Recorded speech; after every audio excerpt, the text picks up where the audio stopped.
Saludos alumnos de diseño analógico. Bueno, vamos a hacer un repaso rápido de algunos amplificadores operacionales que son de uso general y uso común. El primero pues es el LM741, que ya lo vimos en la presentación. Es el que se utiliza como materia de estudio en muchas universidades, ¿no? El LM741. Esta hoja de especificaciones, pues podrán ver, es de la National Semiconductor. Y pues ya vimos el esquemático, ya lo conocimos a grosso modo. Bueno, ahí está. Vean, aquí el fabricante nos indica cómo se utilizan las terminales de offset null y pues dice que va un potenciómetro y la terminal de en medio va a la fuente negativa. Bueno, eso nada más para ver. Vamos a comparar esquemáticos. Entonces, este es el primero, el LM741. Aquí tenemos otro que también es muy común. Estos que voy a poner tienen las terminales idénticas, o sea, se puede quitar uno y poner el otro de manera similar porque las terminales están distribuidas igual. Este es también de la National Semiconductor y es el TL081. Vamos a ver el esquemático. Déjenme ir hasta allá para nada más hacer una comparación rápida. Vean, observen, aquí está el circuito esquemático. Si se dan cuenta, la entrada es un diferencial, pero no está basado en transistores bipolares, está basado en transistores de efecto de campo. Esto le da una impedancia mucho mayor. Recuerden que los transistores de efecto de campo, las entradas que son por las compuertas, tienen altas impedancias de entrada. Entonces esa es una gran ventaja, ¿no?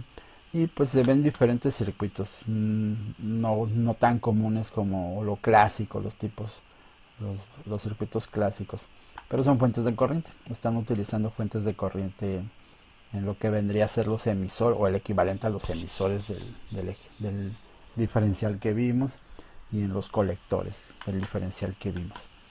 Aquí se nota lo que parece ser toda esta etapa, la tapa de ganancia, y un salto que es este capacitor para evitar pues lo que les comentaba, que las señales de alta frecuencia aparezcan en la salida y hagan inútil por la ganancia tan grande que tienen los operacionales, ¿no? Y bueno, vean la salida, son dos transistores en una configuración push-pull, que como les comenté hablaré al final de esa configuración. Es muy importante en la electrónica analógica. Y bueno, nada más obsérvenlo. No les pido que requieran entenderlo.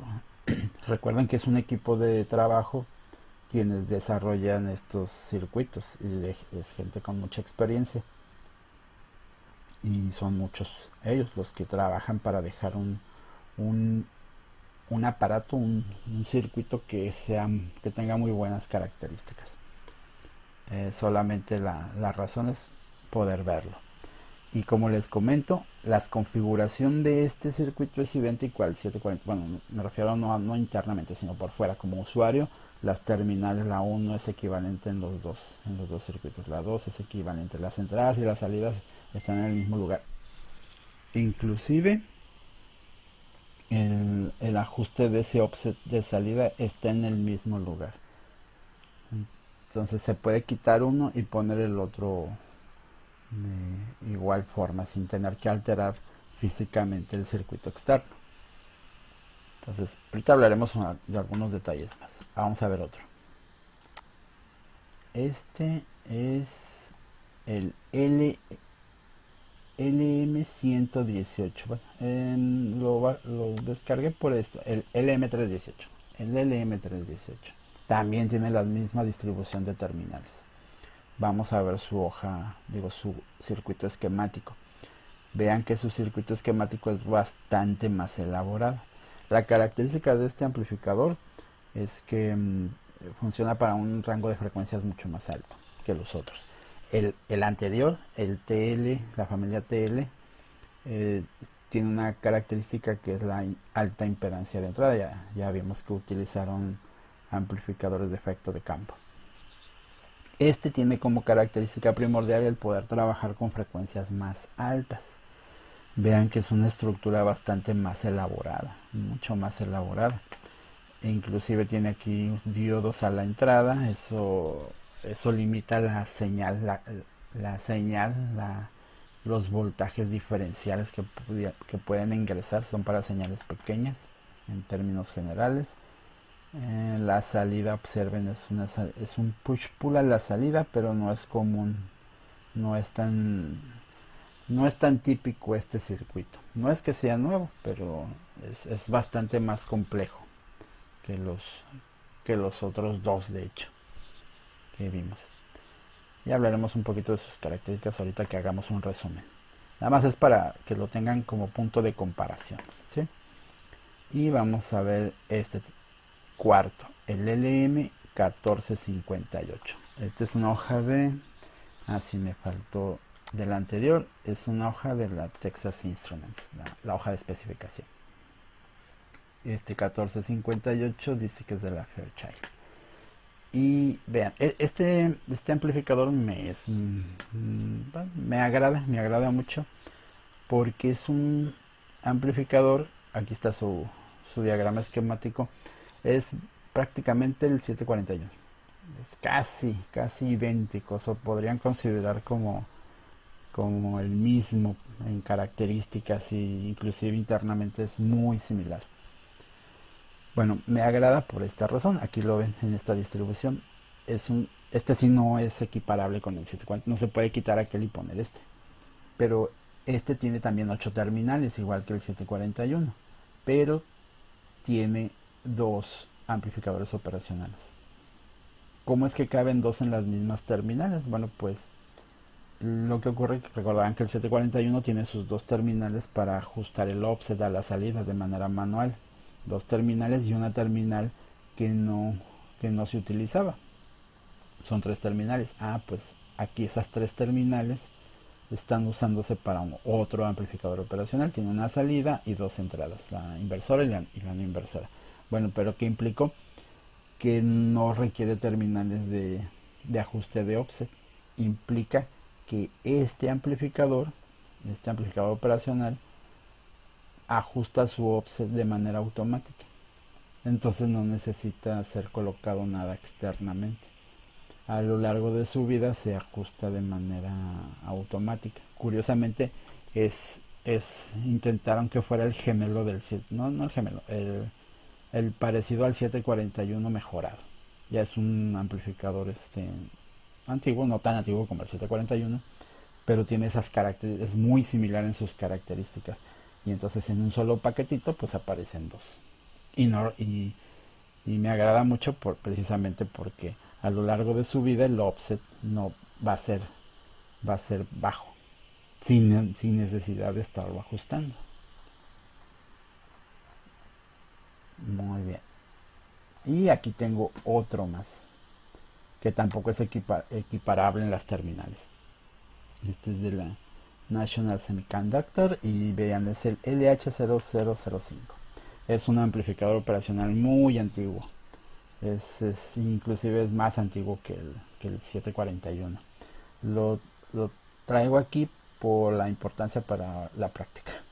Vean su circuito esquemático, el diagrama esquemático. Es una configuración, digamos que muy parecida a la original con bulbos, que de los primeros amplificadores operacionales que se realizaron, solo que aparecieron los semiconductores, luego los circuitos integrados, y se hizo este amplificador con muchas de las ideas de cuando existían todavía los bulbos. Es un circuito muy sencillo, muy simple, y es el circuito que ustedes van a hacer en su práctica, en su primer práctica de laboratorio. Está basado en es ese esquema, pero más reducido aún.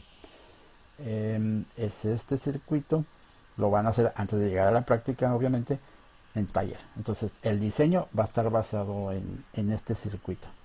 Como observarán, es un circuito muy sencillo. Utiliza entradas de Darlington. No van a usar entradas de Darlington ustedes, van a usar un solo transistor, y son resistencias. El que van a emplear pues ocupa unos dedos para hacer una pequeña mejora y facilitar los cálculos. Y bueno, vean que era un circuito extremadamente simple, que uno vería o pensaría, oh, pues no tiene fuentes de corriente, y sí, no hay fuentes de corriente, y utiliza una técnica muy interesante para lograr que el offset sea, que aunque se está utilizando, vean aquí, estas son las entradas, la no inversora y la inversora, y la salida de uno de los colectores va, vean, es otro diferencial, está usando dos diferenciales, solo que uno está usando diferenciales con transistores NPN y el otro está utilizando diferenciales con transistores PNP. Entonces, este es el diferencial, digamos, o casi muy similar al que vimos. Resistencias en los colectores, una resistencia común en el emisor. Y en cambio el otro diferencial, pues quedó al revés. El emisor, digamos que quedó puesto a la fuente positiva y los colectores a la fuente negativa, pero sigue siendo un diferencial operando con el otro tipo de transistor. Vean, meten una salida una de los colectores del primer diferencial va a la base del segundo diferencial y el otro colector va a la otra base del otro transistor. Entonces están entrando offset, señales de offset a otro diferencial. Esa es la idea. O sea, ¿cómo quito? Voy a usar solo una señal de salida. Sí, vean. Tengo un diferencial, meto las dos salidas, las meto otro diferencial. Pero vean que la salida de ese segundo diferencial solo se está usando una. Y va un amplificador push-pull bien simple, lo más básico, que es el que también van a usar. Sin protección de nada, eso sí, es un circuito extremadamente simple. Y entonces, ¿cómo lograr que si estoy usando una sola salida, cómo es que logro que no tenga offset a la salida? Si ya lo vimos que en un diferencial, si tomo una sola salida, pues hay el voltaje diferencial amplificado, el voltaje común amplificado y un offset. Entonces, ¿cómo lograr que no? Ese va a ser el tema del segundo video con el que van a empezar a hacer su taller. Bueno, y bueno, pues nada más comentar, pues está basado en este circuito. Vean que tenía terminales ahí para compensar en frecuencia. Frecuencia dice que a la entrada y a la salida. Pues ya actualmente pues no se fabrican de esa manera ya, ¿no? Ya está descontinuado este tipo de amplificador. Pero lo mostré aquí pues para tener en mente. Que es el que está basado, el que tienen en su manual de prácticas y en el manual de taller, que se los voy a enviar en este fin de semana para que la próxima semana empiecen a hacer ese diseño. Ahora, bueno, todos estos amplificadores pues tienen características. Me viene aquí el 741. Tienen características que aquí aparecen como los valores máximos, digamos diversas áreas de esa hoja de especificación. Una pues ya la conocen, la parte que está hasta abajo, que es la parte mecánica, ¿no? Déjenme ver, me voy para allá. Todas las hojas de especificación de todos los componentes pues tienen estas partes mecánicas. ¿Para qué son estas partes mecánicas? O sea, ¿cómo es físicamente? Pues cuando es un diseño, el diseño de PCB, el diseño de una tarjeta de circuito impreso, pues necesita estos datos, ¿no? Pues para distribuir los componentes en el lugar adecuado y que quepa todo correctamente. Entonces estas partes las utilizan en el diseño de la tarjeta de circuito impreso donde van los componentes. Eso pues queda fuera de estos cursos, ¿sí? Y los otros datos que aparecen pues son estos, los valores máximos. Por ejemplo, este es muy relevante, la fuente de alimentación. Dice que aquí es la hoja pues, para varios tipos de variantes del 741 y ven, más o menos 22 volts. ¿Qué significa? Que nos está indicando el fabricante pues que no debemos de sobrepasar tales o cuales voltajes para que funcionen dentro del rango de seguridad del amplificador. Y vean, la mayoría acepta más o menos 22 volts, excepto esta versión que es de más o menos 18 volts. Las potencias de disipación y bueno, el voltaje de entrada que puede llegar a ser de más o menos 30 volts entre las dos terminales de entrada. Y bueno, son diferentes datos. La mayoría no lo hemos platicado, ¿no? Y son importantes dependiendo de la situación de diseño donde se desee utilizar.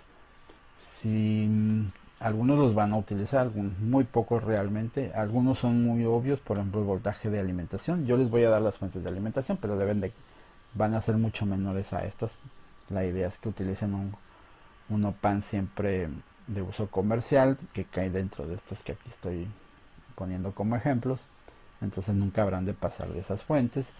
Tienen que revisar detalles como la corriente máxima que puede llegar a drenar, porque tal vez si en alguna de las aplicaciones más adelante pues, no lo pueda entregar y sea necesario hacer algo. Y bueno, y estas son las que hemos hablado, y algunas, ¿no? Son las que se llaman características eléctricas. Que debe de haber allí? Pues por ejemplo la ganancia. Por ejemplo, vamos a buscar la ganancia.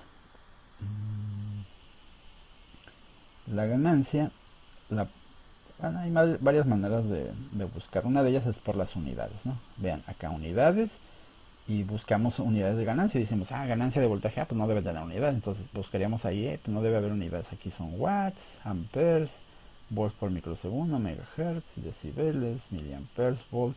Y vean esta, volts sobre milivolt. No tiene unidades, es adimensional. Bueno, pues es esto. Aquí está. La ganancia de voltaje de gran señal. Esta es la ganancia de voltaje diferencial desbalanceada. Lo que vimos en el amplificador diferencial, pues es esta la ganancia. Y bueno, pues aquí vienen para las diferentes versiones los valores mínimos típicos, y a veces pues no traen máximos.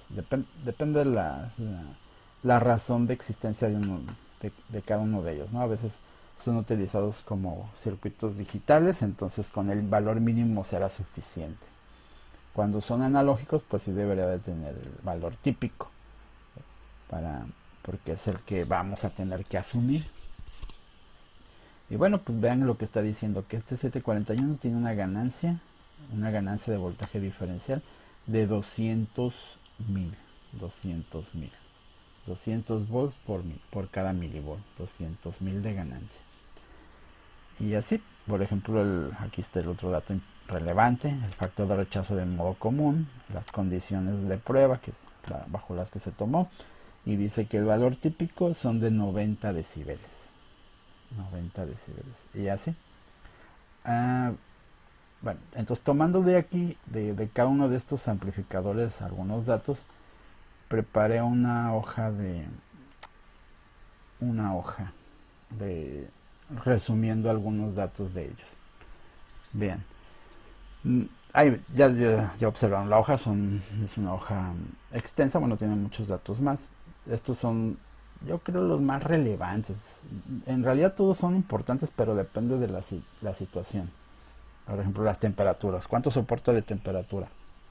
Pues es importante. Siempre es importante, pero sí, depende en el diseño que estoy haciendo, pues en qué momento lo voy a tener que considerar o para qué circunstancia lo voy a considerar. Por ejemplo, algunos de los datos son cuál es la corriente de polarización. Recuerdan esa parte, lo he comentado en algunas ocasiones. O sea, pongo las dos entradas a cero y cuánta corriente absorbe el circuito. Es en la polarización. Entonces, algunos son de corrientes relativamente grandes y otros de corrientes muy, muy pequeñas. Entonces, todo depende. Hay mucha información que nos da el fabricante de él. Pero si cuando se utiliza un OPAM en algún diseño, pues depende de cuál era qué necesidad tenemos. Por ejemplo, si yo quisiera usar estos operacionales con fuentes de 3 volts, no servirían. Entonces habría que buscar, o sea, ese sería el punto medular, buscar un operacional que funcione para 3 volts. Y entonces hacer una búsqueda en un catálogo sobre amplificadores de bajo voltaje.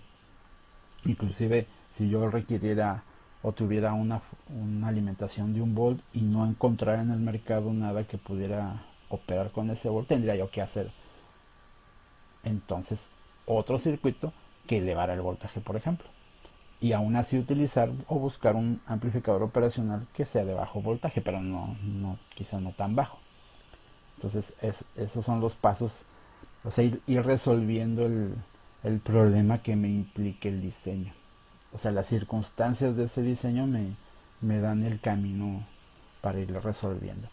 Ahorita pues solamente estas características son de las que hemos hablado, casi todas, no todas, vamos a ver. Entonces vean, aquí está el resumen.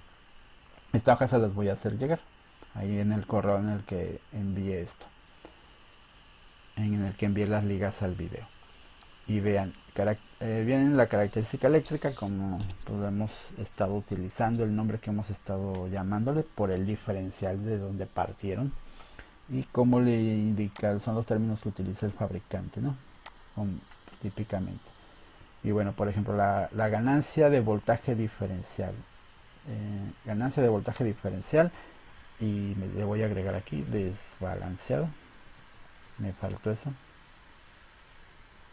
Porque ese es el término realmente. Es la ganancia de voltaje diferencial desbalanceada. Y vean, el 741 tiene 200.000, como vimos hace un momento en la hoja. El 081 tiene 100, es de menor ganancia.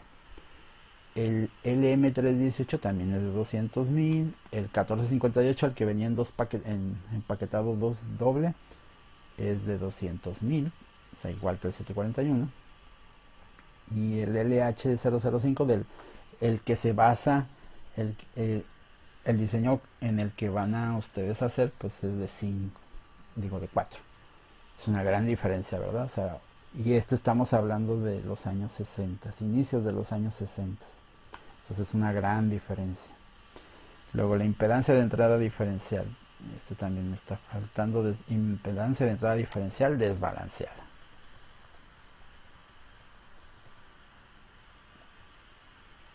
Es para estar completa. Para estar de acuerdo a lo que vimos en el diferencial. Ese es el término.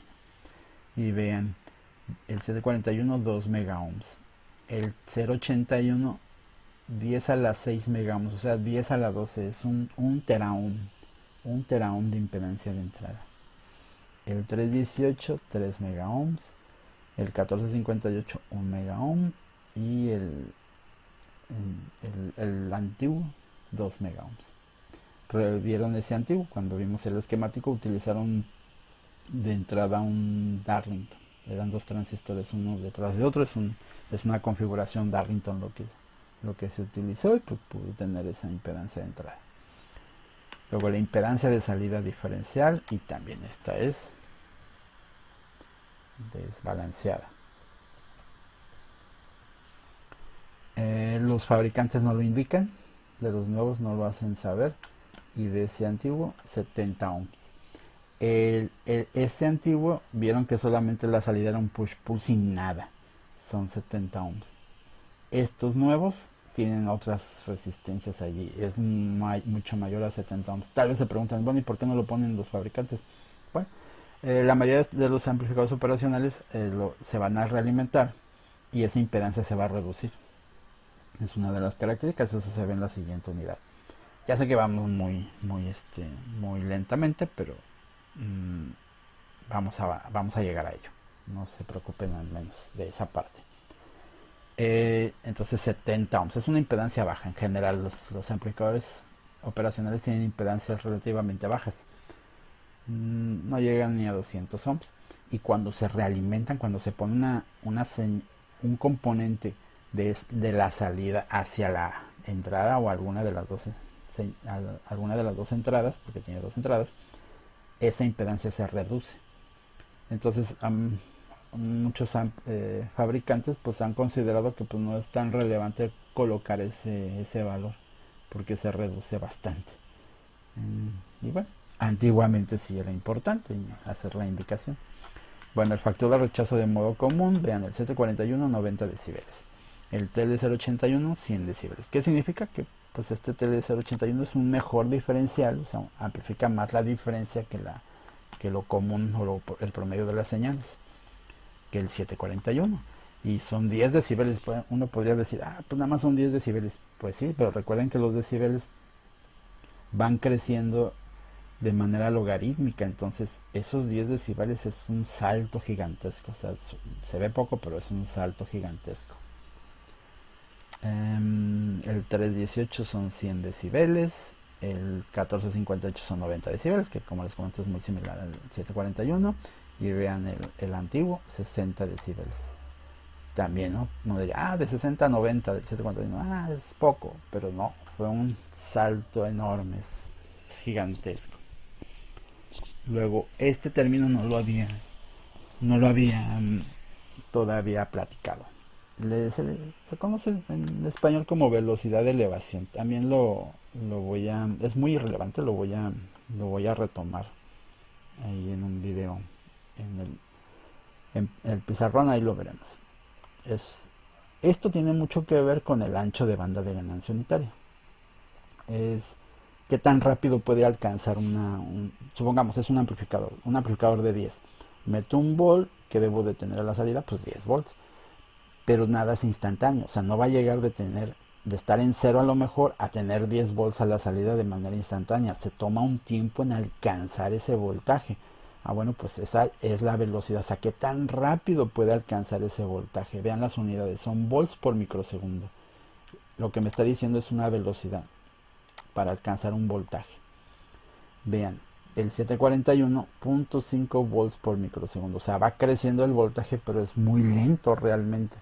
En cambio el 081, 13 volts por microsegundo. Y el 318, 70 volts por microsegundo. O sea, podría alcanzar de 0 a 70 volts en un solo microsegundo. No puede sacar 70 volts porque la fuente que tiene, pues ya vimos, era a lo sumo como de 18 volts, me parece. 18 volts. O sea, no va a alcanzar, pero me está diciendo qué tan rápido va a crecer el voltaje, hacia arriba o hacia abajo. Porque también puede dar voltajes negativos. El 1458.5 volts por microsegundo. Y vean, el antiguo, pues, ni siquiera la hoja de especificación hace referencia a esa característica. Como les comento, si lo pueden intuir, es muy parecido, o más bien tiene mucho que ver con el ancho de banda. ¿Sí? Si puede alcanzar rápidamente un voltaje, pues quiere decir que es veloz y por lo tanto puede manejar frecuencias más altas. Y sí, tienen mucha relación uno con lo otro. Ahora, el ancho de banda de ganancia unitaria, ese es el término. También lo voy a hablar en un video porque es muy relevante. No es el ancho de banda típico, es el ancho de banda de ganancia unitaria. Tal vez recordarán de su curso de electrónica analógica que había en los transistores un término que se llamaba frecuencia de transición. Revisen, les voy a pedir que hagan esa búsqueda. Frecuencia de transición. La frecuencia de transición es un término muy importante en cualquier dispositivo, cualquier componente electrónico, porque es cualquier componente que amplifique. Si amplifica corriente o voltaje o potencia, que amplifique, es un punto en el que un componente que amplifica, pues dice, ok, amplifica, pero depende de la frecuencia, o sea, todos tienen un límite de frecuencia. El límite que se conoce como frecuencia de transición es el punto o la frecuencia en el que pasa de poder amplificar a ya no amplificar. O sea, es aquel donde su amplificación es unitaria. Un poquito antes es más de 1. Un poquito después es menor a 1. O sea, es el punto límite entre amplificar, entre servir como amplificador y luego ya no servir como amplificador. Se llama frecuencia de transición. No, revisen ese término que es, bueno, pues es esta. El ancho de banda de ganancia unitaria o frecuencia de transición en cualquier componente. Es el término genérico. En los amplificadores operacionales pues se llama ancho de banda de ganancia unitaria. Y vean, en el 741 es 1.5 MHz. En el TL081 es de 4 MHz. Y sí, vean, van acorde a la velocidad de elevación, al slew rate. El 318 tiene 70 aquí el slew rate, y en cambio tiene 15 MHz en ese dato. Y sí, pues van acordes. El 1458, que es muy similar al 741, pues sí, muy parecido. Vean, el fabricante dijo que es ancho de banda de ganancia unitarias de 1 MHz. Algunos fabricantes de 741 también marcan eso. solamente 1 MHz. Y el LH0005, 30. Entonces, en este punto, pues, ¿qué pensarían? Ah, caray, pues me quedo entonces con ese antiguo. Y sí, podía manejar frecuencias mucho más altas. Pero vean la ganancia. Es una cosa por la otra. Estos que son bastante actuales son tecnologías de... Bueno, el C41 ya lo vimos, de 1968. Pero el TL081 son tecnologías cercanas al año 2000. El 318 también estará como por los 90. Entonces, solo es una tabla comparativa. Vean, ¿cuál es mejor? Pues uno pensaría, pues vean, si uno ve y entiende algunas de estas características, podría decir, creo que me quedo con este. Tiene una gran ganancia, tiene una impedancia de entrada que no está tan baja, no es tan alta como el 081, pero a cambio tiene un ancho de banda. Vean, el 081 es de 4 y este es de 15 MHz. Entonces el factor de rechazo de modo común es similar, la velocidad de elevación pues es bastante buena. Entonces muchos pensaríamos, pues el 318. Yo no lo usaría ya porque hay más características. Bueno, y si uno lo usara se daría cuenta que el ruido que sale de él es muy grande. Ese es un gran lío. Precisamente, ¿cómo es que puede manejar frecuencias tan grandes? Bueno, pues porque la, la compensación de frecuencia, la etapa de compensación de frecuencia es más ligera, digámoslo de esa manera, es más ligera, deja pasar más señales de frecuencias más altas. Bueno, pues el ruido que se genera internamente con una ganancia tan grande que es de 200.000, pues resulta que llega a la salida. Entonces, este amplificador en general presenta bastante ruido, una relación señal-ruido bastante baja comparado a los otros. Pero a cambio los otros, que sale una señal muy limpia amplificada, pero no puede ser de alta frecuencia, nuestra señal de entrada, porque el mismo, su propio filtro pasabajos, pues lo está limitando. Entonces son una cosa a cambio de la otra. En cambio como el que va a ser parecido al diseño, dicen, pues este puede manejar una gran frecuencia, sí, pero no amplifica mucho, por eso no tiene tanto ese lío, tanto el problema de salir mucho ruido, porque en realidad no amplifica, de hecho amplifica muy poco y eso le da muchas desventajas. Pero sí puede ser muy útil para muchas cosas, lugares donde no ocupemos tanta ganancia, no salga tanto ruido y sea una frecuencia alta. Entonces sí, no es que haya un mejor amplificador que otro, no lo hay, pero bueno, el único que hay es el ideal. Y el ideal, y todavía sin saber por qué, nada más créanmelo, el ideal se busca tener una ganancia infinita. O sea, estos datos infinitos. Una ganancia infinita. ¿Por qué? Para poder hacer las operaciones matemáticas. Eso lo veremos en la segunda unidad. Una impedancia de entrada diferencial infinita. O sea, este es el más parecido, el de 1 teraohm. El ideal, impedancia de entrada infinita. ¿Para qué? Para que la operación de cálculo de poder hacer integrales, derivadas, suma, resta, todo eso sea mejor, sea más como si fuera de una calculadora. La impedancia de salida, 0. Quisiéramos que fuera 0. También, ¿para qué? Para hacer esos cálculos de manera más parecido a lo ideal.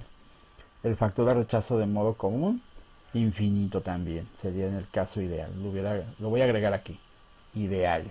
Voy a poner una columna que dice ideal y que es lo que se buscaría en una operacional ideal. El factor de rechazo de modo común debería de ser infinito, o sea, amplificar la ganancia diferencial al infinito y amplificar la señal común, 0. Eso sería el ideal. La velocidad de elevación, infinita. O sea, subir no tardar de pasar de 0 a 1.000.000 de volts en 0 tiempo. O al voltaje que tenga que tener a la salida, porque es un amplificador, pues pasar sin ser necesario ocupar tiempo. Lo cual no es cierto, no es posible. pero el ideal es que esto sea infinito. Y el ancho de banda de ganancia unitaria también infinito, o sea, poder amplificar cualquier frecuencia. ¿Ok? Hasta aquí voy a dejar este video.